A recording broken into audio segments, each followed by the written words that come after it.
And as always, we're going to be looking for accurate context, good risk management, and always exercising good patience. Everybody who's traded has gone through periods of time where their strategy hasn't worked. Where if not a hard stop, you should reevaluate the trades you're in based on time. That's what we're here for, is to put ourselves in the best success. A trading routine does that, builds that habit, lets you know what to work on, what to reflect on, and what to improve on the next day.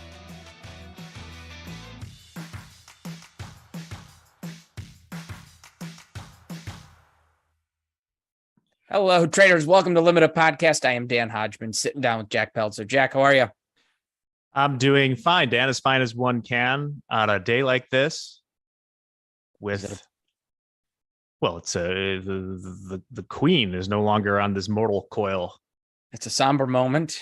We no longer have a Queen of England, but we have a King of England now. Queen Elizabeth passed away today, and they already have brought in King Charles. I see. Well, I brought a prop while we were getting ready. The most British thing I could find here was a bottle of gin to just pour one out for Queen Elizabeth II. So hope that goes well. Seems like the British are rather worked up about it. So my mother is. Oh, she's a royal watcher. She is a royal watcher, and I had to give her a check-in phone call to see how she's doing. Taken too soon. Taken too soon. So beyond that, Dan, how are the markets today? Markets were relatively quiet. And also I got to take a shout out here. Holden, our producer's back today and things are working. I do apologize. Last week I was in control. And for some reason I couldn't get it to work to save my life. So glad to have Holden back. But markets were relatively quiet when you look at grand scheme of things here, but there was some money to be made. Crude oil opened up this morning near the daily highs. Prior to number, it rotated back inside, almost came down to settlement price. Got a little bit of a bounce right back to that opening range, and ending the day up about 70, 80 cents. I'm okay with these numbers right now. We're still holding below that 95. Jack, if you recall, a couple months ago, I kept saying 95 is going to be the price. If we can get below that, look for moves to the downside. And I'm kicking myself. I thought about taking some shorts at 95 and seeing what we could get to happen. Unfortunately, I decided not to. Yeah, it's a pretty sustained sell-off, off those highs. And we have one of my favorite chart patterns. It looks like we just did the death cross in the CL contract. I can see where the 50-day moving average. It looks like on my chart on September 6th, 7th, went through the 200-day. So that's a bearish signal for y'all. And it looks like it was bearish today. So that one worked. Sure did. And then you got stocks. Stocks were an interesting play here today. Opened up well below settlement price and a big rally all morning long up to 4,000 in the S&P and 12,350 in the NASDAQ. And then a little volatility came in, but to end the day, Powell came out and kind of said, hey, I am going to continue to raise rates to curb inflation until the job is done, was the language that he used. So that should send a little bit of life into these equity markets. There's some fun Fed speak going on. They're really trying to hold both sides of it. It'll be interesting to see. I think, what is it, September 13th, we have the CPI number. That's a big one. That'll be for August. If those things start creeping down more, it's going to be tough for them to continue their current hawkishness, right? I think so. 2-year yields are insane, though. They finally convinced people that they are going to keep on jacking up these rates, but it'll get harder. So we'll see what happens. No doubt. You got gold, though, on the other hand, nice downside move here from the open.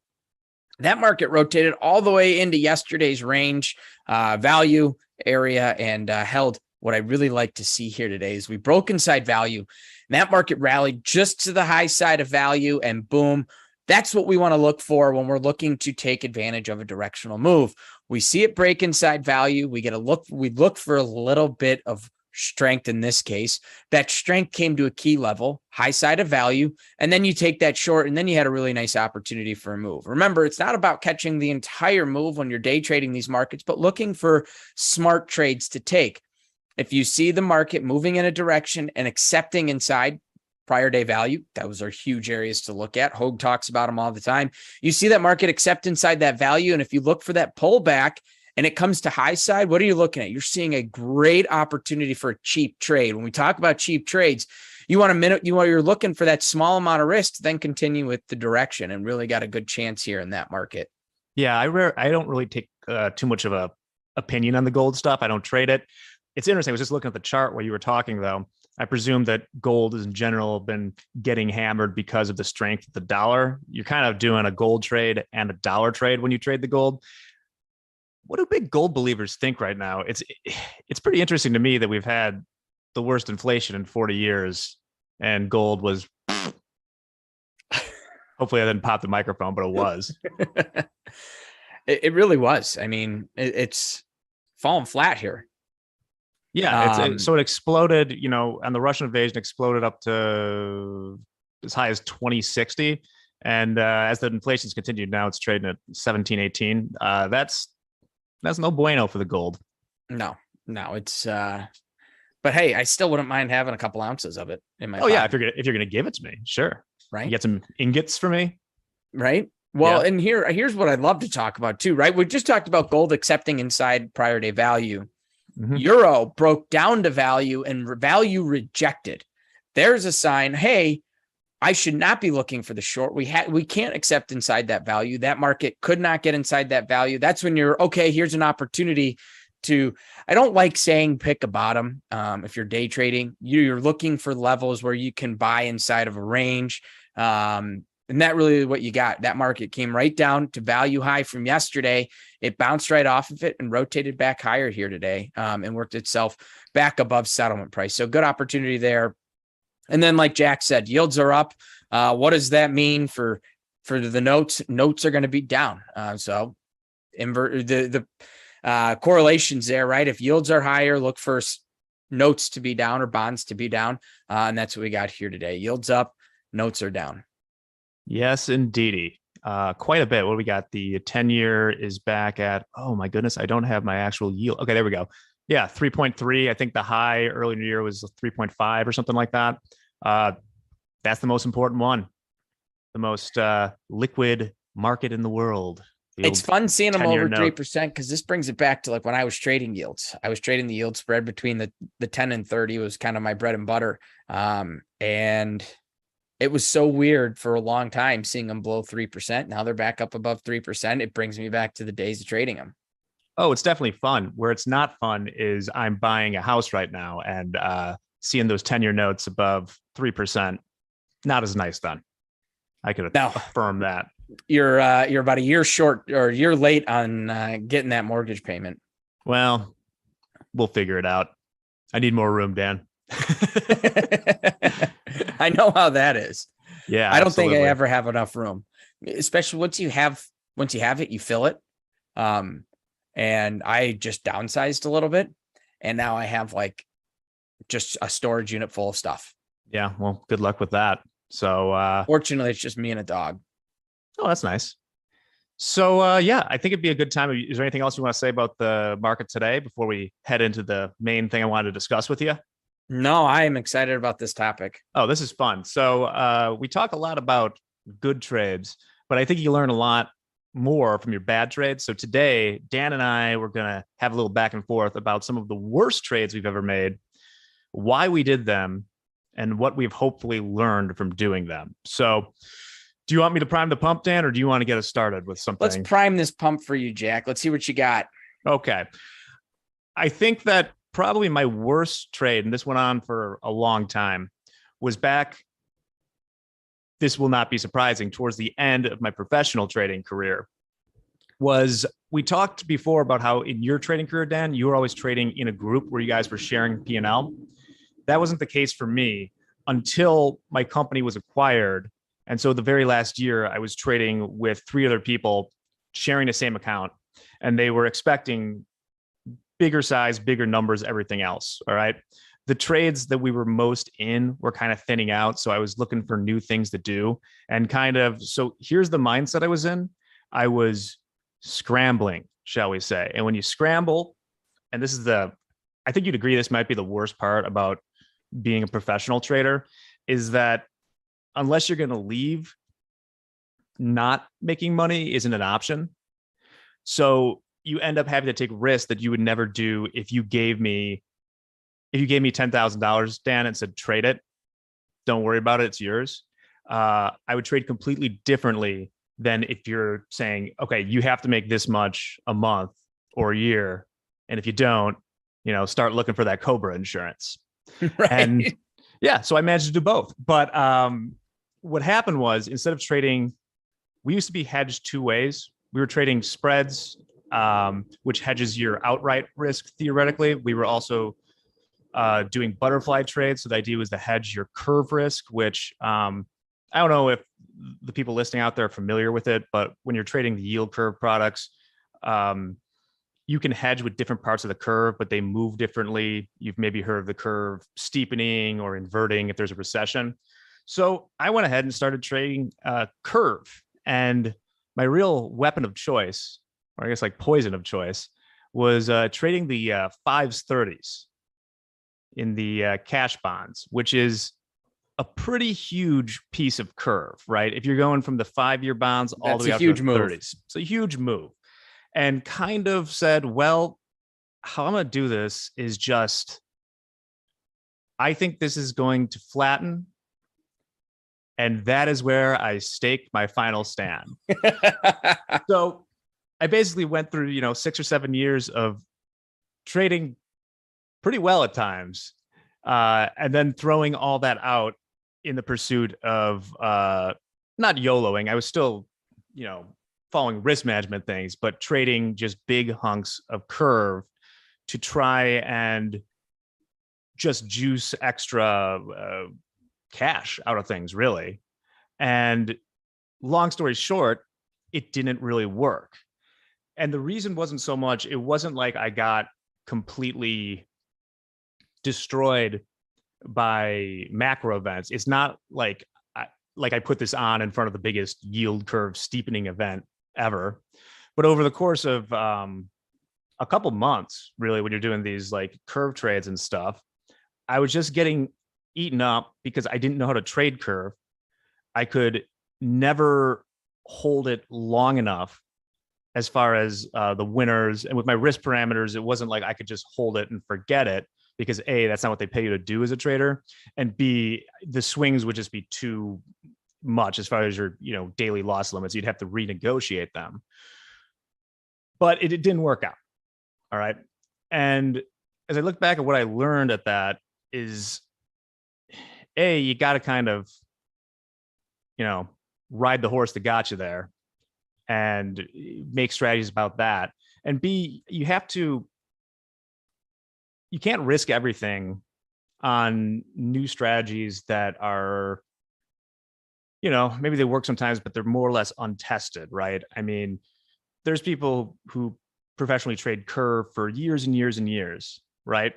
And so in my scrambling, it's like the Dunning-Kruger effect. I thought, well, I could do that too. I mean, I'm a professional trader. I can do that. Well, you're never a professional or expert in everything. So I would say what I learned is you got to be humble as far as what you can do. And if you find yourself scrambling, most of people who work with Top Step or other things are not using trading as their primary source of income to pay the bills. I hope not, generally, because that would be exactly what I didn't like about trading. So patience when you can. And that was when I left. I have not traded professionally since then for that reason. It was just too much stress, and I don't want to be in a position where I'm scrambling again. So that was one of my worst trades, Dan. Jack, there's something I think that's really interesting in relation to what you're talking about, and kind of like where one of my worst things ever. I will talk about one of my worst ones. I ended up taking a little bit of a break after this trade. It was when I left the prop firm and I was trading for myself. And I had this mentality, the prop firm mentality of like, I got to make money. I have to do this. Like I got so set in my head on like desk fees and the costs of being a professional trader. And like, if you have a scratch month, that's a negative month because you got to pay to be there. You got to pay for everything. So I had this mentality. I walked away from the professional world with the nest egg. I was comfortable. I knew what I was doing, but I kept trading and I was having a lot of fun with it. And I had a bias. I was trading the bonds. I had a total bias of what was going to happen. And I really could not get my head out of this bias. And the market started going in my favor. And the problem with that was I thought I was going to be constantly right. I was like, sweet, I'm going to start doing this. But I had stuck in my head that I have to make money. There was no reason I shouldn't make money. It's going my direction. I've got my bias. The problem was I was not trading on the account that I'm used to. So like my appetites for risk changed. My controls changed. My capital was dwindled drastically from having a prop firm's capital.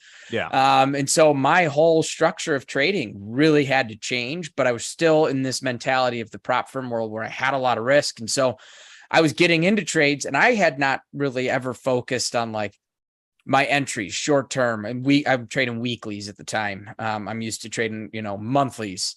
So you were trading treasury options and hedging them. Yes. Okay. But my risk wasn't there. And I was on weeklies, and that was the big difference. Is like weeklies were a popular thing. And like for a lot of guys, we always talked about the weeklies as it's a relatively cheaper contract. You can trade in it and it forces you to be out by Friday, which I liked. I liked being out on Fridays because I didn't want to carry positions over the weekend of my own cash. But I had this mentality of trading further out. And so the market was going in my favor, but it was those pullbacks. It was where it would kind of go against. And at the time, right on the Asian opened, China had an influx in volatility, and then that would go against me. And I get stuck in this position. And had I been a little bit smarter about my entry points, which as I've gotten older and traded on my own a lot more, my entries got way better, but I wasn't as concerned about where I was getting in because I knew the long term was going to get me to a spot. And so I'd sit there, Asia Open would come in, and I'd watch my risk completely go upside down. And the only way to control that is hedging my position a little bit more. And so I would continue to hedge, but then they would start to come back in the favor that I wanted, but I hedged against that. So then I'm losing money getting out of my hedge, and I'm losing money every night. And it was just doing this. And I did this for like 2 straight months, and I could not get myself back in control. And I found myself in a chase, and everything I'm doing I was just trying to get back to where I wanted to be in the initial position. I knew the initial position was good, but because I got stuck in these hedge chasings, when volatility would increase. So basically, for those that don't know, when you're trading an option, it's really based off of your delta. And when volatility increases, and I'm not talking about the VIX, but you run theoreticals based off of current volatility percentages on the product that you're trading. And it tells you what your delta is. And if the bonds move X points or X ticks, I looked at it on 5 and a 10 tick move. So every 5 ticks it moved, it would tell me how many bonds I had to buy or sell to hedge my position. And what'll happen is when that volatility spike based off whatever direction I'm sitting in on the trade, it'll tell me I have to buy or sell a bunch of bonds. And everyone knows they're not cheap. You're putting on a lot of margin when you're buying a bond or 5 of them, or if you're doing 15 or 20 of them in the middle of, at 8 o'clock on a Tuesday night, volatility is increasing. And then as soon as the open slowed back down, volatility decreased. Now I could have sat in the position, taken this heat all the way up, but there's this phone number in my phone I don't like to call that if it calls me, it's not a good thing. And it says margin call. I don't want to ever get that. So if I kind of keep my risk in a safe position, which is exactly what you're supposed to do as an options trader, it costs you money.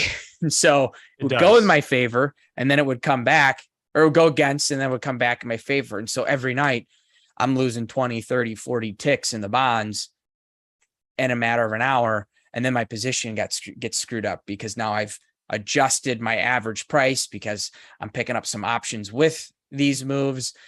And I did it for 2 months, and all I did was lose money, and I kept chasing. And finally I was like, okay, I have to stop for a little bit and catch my breath and figure out what the hell I'm doing wrong. And I called my dad, and I'm very fortunate. I have a hell of a mentor in the industry. He did 30 years in the bonds. And I called him. I'm like, what am I doing wrong? He goes, you're trading treasury options as a retail guy without enough money. Get the hell away from it. To say undercapitalized. And that's what it did it. And I took some time off. I came back and then I went back to spread trading, the yield spreads. And that's much more comfortable. Definitely. It sounds very difficult to trade options that way. Was your bias for you what, short volatility? Yeah.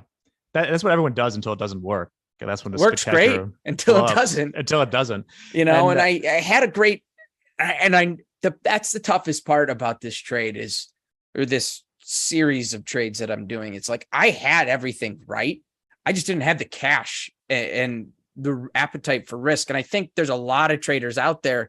I hear it all the time from traders that I talk to. I had the direction right, but I just couldn't stay in the trade. I needed more money. And so I've been there. I 100% get it. The thing is, it really educated me in number one, finding a product I could afford better. Number two, entries, how important they are, how important it is to have a smart entry point. Absolutely. I think another thing you mentioned that was interesting that I think be good for the outright traders here is your process of hedging options is another reason that we talk about catching a falling knife on either side it's the reason that you shouldn't arbitrarily buy something because it looks cheap or sell something because it looks too expensive because of the options and other hedges. That's why that along with, stop loss limits, it's why selling begats selling to a greater extent. So buying begats buying, and to a greater extent, selling begets selling, because as you go down, actually, I saw this, there's a huge amount of put options that were bought last week. I think nominally the most ever. And why that's something to pay attention to is if stocks, say, were starting to go down quite a bit, the market makers that sold these options, they need to hedge their options. And the further they move to the downside, the more they need to sell to hedge these put options off the payout. That's sort of the same phenomenon that led to a lot of when Tesla was going ballistic, only to the upside. You buy all these out of the money call options, the price gets higher, they have to hedge, which brings the price higher. I get excited when I talk about Tesla. They buy, then the market makers have to buy to hedge. And then because it still goes higher, they have to hedge more. And that's how things can go out of control. So yeah, it's a tough thing to trade if you're undercapitalized, which is why you don't see a lot of retail traders. Your dad's right. I can't think of anyone I know who's trading options hedged that way on their own. But for me, it was like, it's what I knew. And I knew I had some cash and I could do some stuff, but I needed to be shorter term even than the weeklies. And, you take a little bit of heat and, in the prop world, taking a $10,000 heat doesn't make you bat an eye, but when it's your own cash, and I think that's really for me where it came down to, it was like, I had traded my own cash back in the day when I first got into stuff, buying stocks and then I kind of started doing a little bit on the future side, and it was my own cash, but it was very controlled. When it was like this, and I knew I'm in a winning position, yet a winning position's telling me I'm down 10, 12 grand. It was my 10, 12 grand. And that's what frightened me. Because I looked at it as, this is my nest egg. I need this cash. And so I got to find a way to get it back to at least neutral. And so I think, so for me, there were a lot of lessons learned. Number one, don't trade things you can't afford. Number two, get better entries. And number three, the psychological change of going from prop firm money to your own money makes a huge difference. That's a big one. I got another story. This one has to do with, I would say, greed or wish casting. And I wish I could say that this is one time I did this and I learned my lesson and didn't do it again. But realistically, I would think that over the course of 6 years, I probably blew out, let's say 4 times doing this. And it has to do with when you trade. And to be clear, Jack, when you say blowout, you hit your I hit my daily. You hit your threshold, but you didn't bury an account and completely done and had to start back over. No, you can't. When you're working professionally, you blow out the account and then you're never getting another job. You're not. Yeah, you're done. That's not what I did. I'm talking about hit my we would call blowouts when we hit our daily loss limit. And from the way that we were trading, it's not quite like outrights where our loss limit days hurt pretty bad, because they weren't like, you wouldn't like make your loss limit every day. If you did, they'd be like, trade more, get a bigger loss limit. Don't be a goon. But one thing we would do is when we were trading treasury futures versus the cash bonds is that if you held a position overnight, you know, the bonds are interest bearing securities. So if you were short the cash bonds, you would have to pay repo on it for each unit. And if you were long the bonds, you would get paid it. So if the spreads we were looking at were real cheap, and by cheap I mean the long bond side, the cash side was looking cheap, at the end of the day, especially on Thursday, you would get 3 days of carry. So you'd get a lot more money, right? So the reason it was getting cheap, of course, is because everyone knows this, and you're not going to get an opportunity to get out of this position. But it's just too tempting to lock in and know that when you come back, your P&L monitor is going to be, you're up all this money, and all you have to do is get out of it. So what happens? You pile in these positions. A bunch of your buddies do. Everyone at the firm does. And then it opens up and you're back to scratch. Okay. Because everyone's chasing it down, trying to get out. Because the futures adjust, right? They're not going to let you, everyone knows what the game is, right? Okay. So now the trade has not worked. What does the smart man do? He gets out. He gets the F out. What did I do 3 or 4 times? Let's just wait for it. Just come back. I can feel it. And the natural progression of these things is they tend to go down, and then maybe you defend it a little bit. And then before you know it, even with all that sweet repo payment, you're close to your puke limit. And then there's a rush for the doors because everyone else is, because they all put it on. And so the reason to make that trade is, I would call wish casting, right? You put something on and you see technically how it could work. And so you just hope it works. And that's enough for you, right? That's a terrible thing to do, really. And then when you hold on to it, that's greed. So those are the 2 things that I would take from that sort of behavior, right? Is that you can't put on a trade that you're just hoping works out without a grander strategy behind what you're going to do.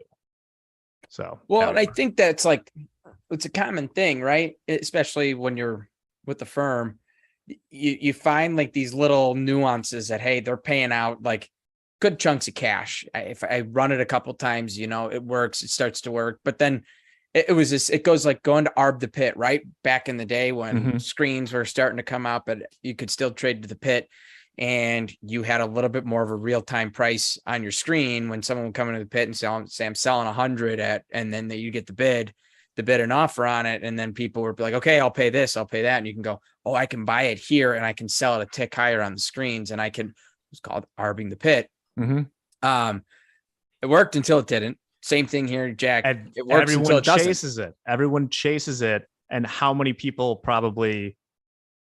a bunch of people made their career at the beginning, and then how many people ruined their career just trying to make it work, which I think a lot of the guys that moved from the pit to the screens, that's the kind of stuff that they were trying to do on the screens. And just, it's hard to accept that something is not going to work anymore. You know, and the wish casting, it happens everywhere, right? You know, you're in a position, it's starting to go against. So you're wishing, you're buying into a losing trade in hopes of getting a lower price. You know, it happens so many different ways. And I would just say at the end of the day, the second you start thinking that route, that's the point you have to get out. When you start just, come on, get me back to neutral. What do I got to do to get this thing back to even? That's when you got to run. Just cut the bait, take the loss, because more likely than not, the loss is only going to get bigger until you hit that threshold, that puke limit, that blowout limit where I can't take anymore and it's not going to let me take anymore. Practically, this is an example too of why when you see people that are going to give their, you know, one trick or especially like an indicator, their indicator that works like 80% of the time or whatever. It's why you can't trust that. If someone really has that, that'd be a very closely, why would you give that away? You know, Right. If you have something that can work 80% of the time, they do. It's only going to work for sports. so long. So you need to hold that. I mean, and that was always a common thing too, right? Even in a team trade for me, where we were, profiting with each other. But we'd still kind of hold it close to the chest when we found something working, even if it was even as simple as a level or, hey, I found this, this butterfly spread over here that like, there's Jack, you've seen it where like a trade comes up and you're like, God, that's just free money. Oh my gosh. And it just keeps popping up. And sometimes it's just someone getting out of position. You never know the rhyme or reason behind it, but you'll see these trades come in and you're like, or it's like a hedge trade, but the hedge is like 10 ticks off. And you're like, holy crap, I can make, if I buy 500, I'm making like 5,000 ticks. Yes. And I'll just keep buying every time it comes in. And you know what you're doing and you find these things. But if you tell someone, the amount of that trade starts to dwindle really quickly. So you hold it close to the chest, especially like on the screens when you're looking at spreads and stuff. It's not like futures where you're just watching one market go up and down. Like you'll see like all the trades that come in. I used to have an alert that say, if anything over 50 trades, bing, pop up and show me.